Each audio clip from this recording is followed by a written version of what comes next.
Assim era que cantava os cabras de Lampião, dançando e chachando nos forró do sertão. Está começando o episódio número 6 do TemaCast. Aqui é Francisco Seixas e tenho o imenso prazer de ter comigo Larissa Abreu. Oi, gente. Igor Alcântara. Oi, pessoal.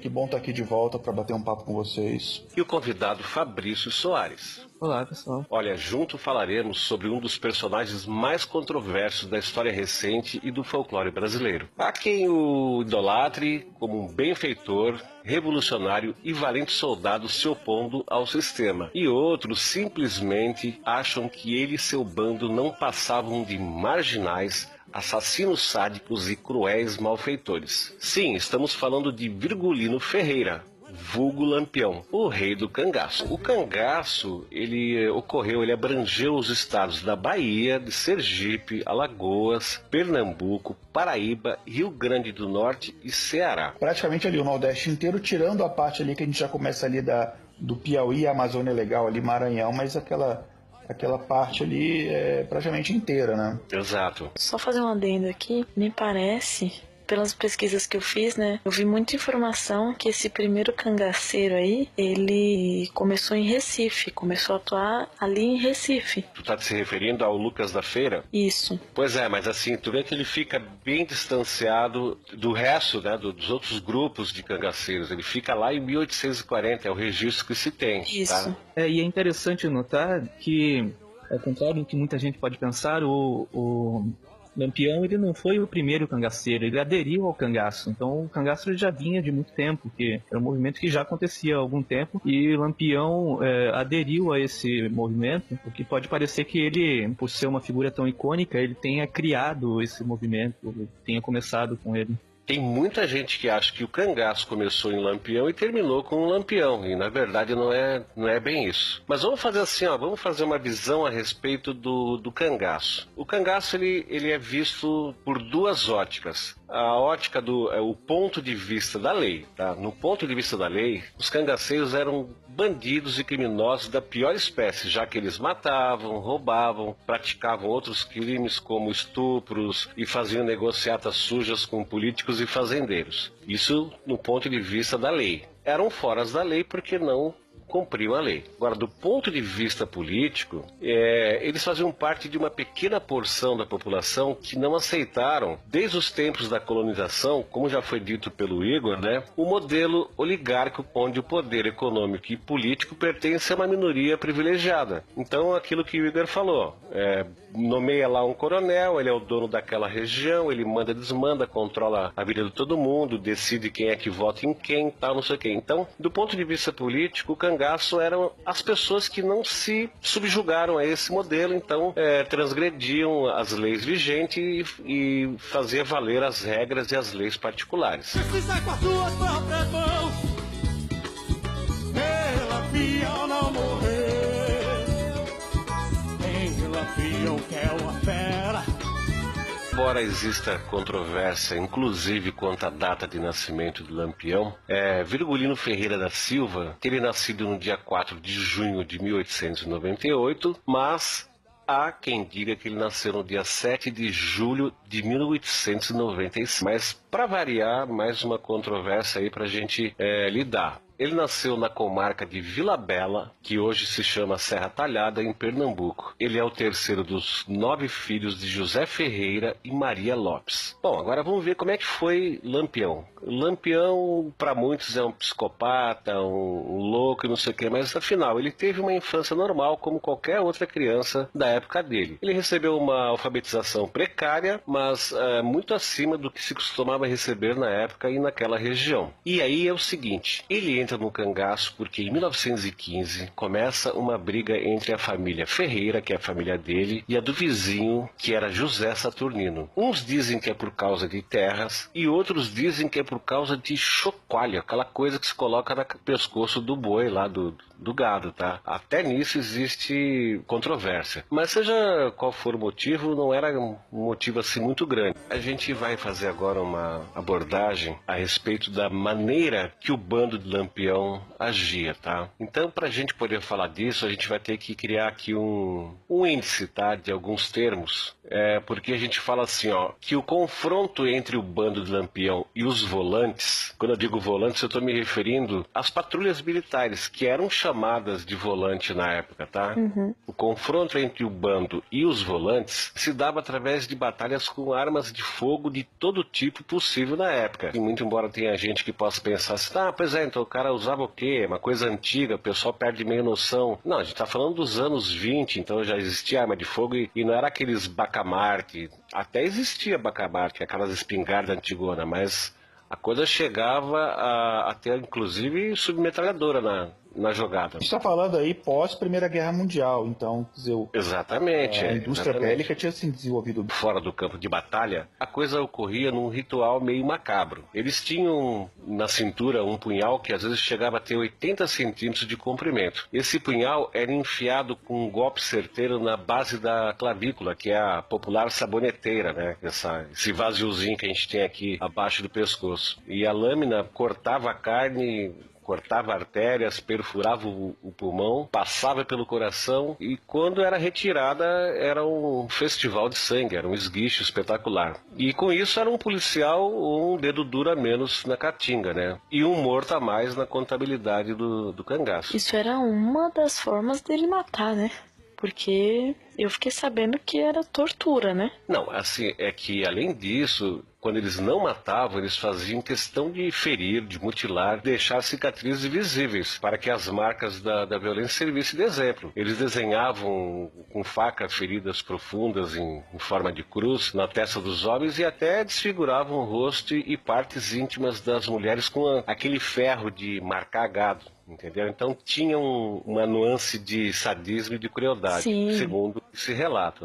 Então eu já vi relatos de que ele já chegou a arrancar olhos, sabe? De pessoas lá que ele ia matar, mas aí não matou. Simplesmente arrancou um olho e deixou o cara sem um olho. O cara morreu depois, acho que por sangrar, né? Mas o Lampião deixou ele ali na caatinga e levou o olho embora pra mostrar pro resto do bando, sabe? Era uma forma de intimidação, né? Era uma forma pôr medo, das né? outras pessoas saberem exatamente, olha, ele faz isso, então eu não vou me meter a besta. Até por isso os volantes, quando eles fugiam tão desesperados, que eles sabiam, cara, se me pegarem, tô ralado. Aquilo dali que me espera. A gente poderia citar assim, por exemplo, que eles eram habituados a viver na caatinga. Então eles não eram uma presa fácil para os volantes, né, para a polícia. E principalmente quando se tratava de unidades que eram deslocadas das grandes cidades com a missão de combater, né, lá no meio da caatinga. Uma das maiores dificuldades de enfrentar os cangaceiros era de que preferiam ataques rápidos e ferozes, que é aquilo lá que a gente já falou. Sim. Eles faziam emboscada, ia lá, davam um recado e um abraço, o que acabava surpreendendo o adversário, né? Eles também não tinham qualquer cerimônia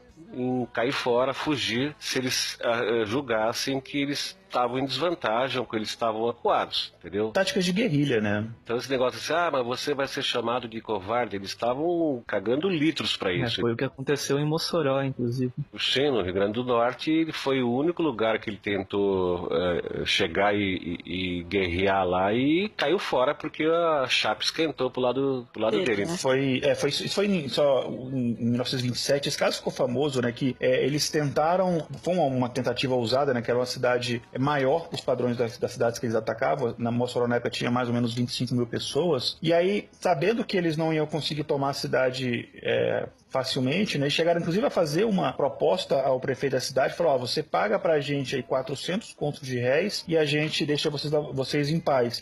O prefeito falou, a gente tem esse dinheiro assim, só que tá aqui, vem buscar. Enfim, e aí no final eles não conseguiram, eles tentaram invadir, mas a população se entrincheirou na cidade e conseguiu expulsar o bando de Lampião, enfim, eles conseguiram fugir.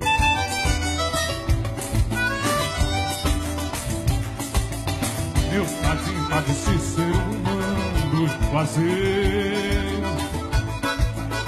Diga aí ao cangaceiro, virgulino, Lampião. Então a gente sabe que Lampião não podia ver uma câmera fotográfica, nem Lampião, nem o bando, né? Que eles já posavam, ficavam ali durinhos, porque eles eram bem vaidosos, isso todo mundo admite. Mas acontece que, diferente dos filmes que foram produzidos pela indústria cinematográfica, né, a respeito da vida do cangaço, da vida de Lampião, de Corisco, enfim, existe um filme de Lampião feito junto ao bando.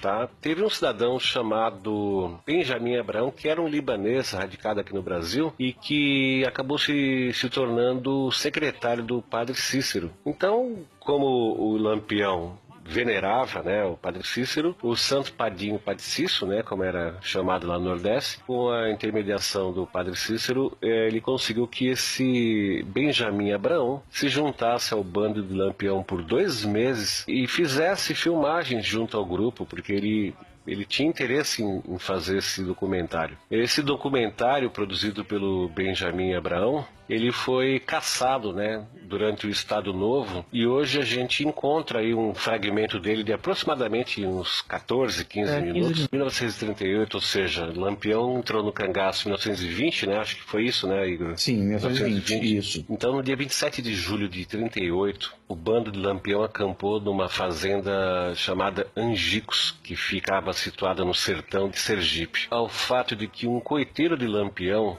Pedro de Cândida, ele acabou revelando sob tortura onde o Lampião e seu bando se encontravam. O cenário foi assim, ó, o fogo cerrado da volante que atacou Lampião lá na fazenda de Angicos durou aproximadamente 15 minutos só. E Lampião teria tombado em primeiro lugar. A Maria Bonita foi abatida logo em seguida. Fato Lampião. Ele foi o primeiro a ser morto. A Maria Bonita, me parece que foi, vendo ele cair, foi lá para socorrê-lo e acabou também sendo baleada. O bando foi apanhado de surpresa e muitos dos 39 cangaceiros, 39 segundo algumas fontes, tá, gente? Segundo outras eram 34.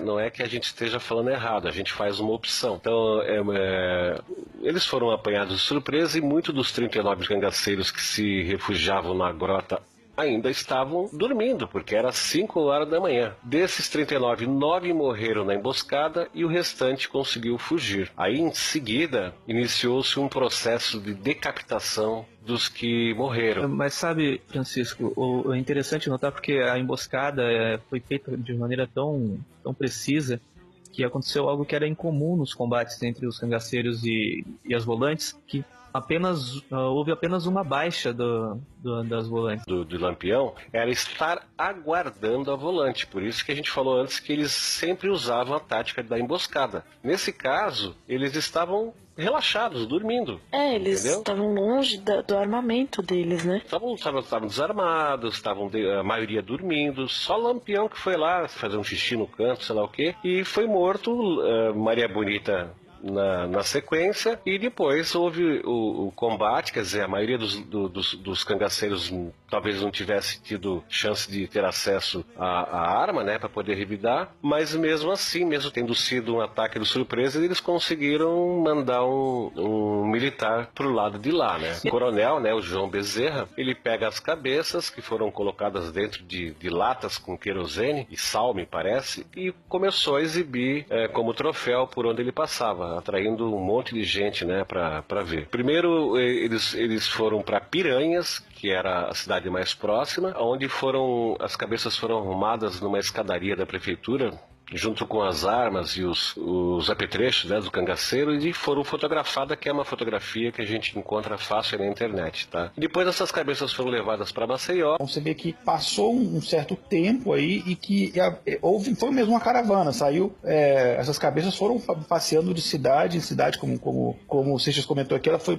passeando de cidade em cidade, sendo exposta como se fosse um circo de horrores, e as pessoas se amontoavam ali para ver aquilo dali. Então foi uma coisa horrenda mesmo. E diziam que o fato deles terem decapitado os mortos é porque os corpos eram muito pesados para ser carregados e tal, mas a gente sabe que eles precisavam de uma prova que tinha realmente matado o Lampião. Acho que era uma condição, né, que foi imposta, que tipo, eu quero a cabeça deles aqui na minha mão. E depois disso, né, depois desse roteiro todo que foi feito com essas cabeças, elas foram expostas durante 30 anos no Museu do Instituto Nina Rodrigues, em Salvador, na Bahia. E somente no dia 6 de fevereiro de 69 é que essas cabeças foram sepultadas lá na Bahia também, em Salvador. Essa é a história de Lampião contada bem rapidamente.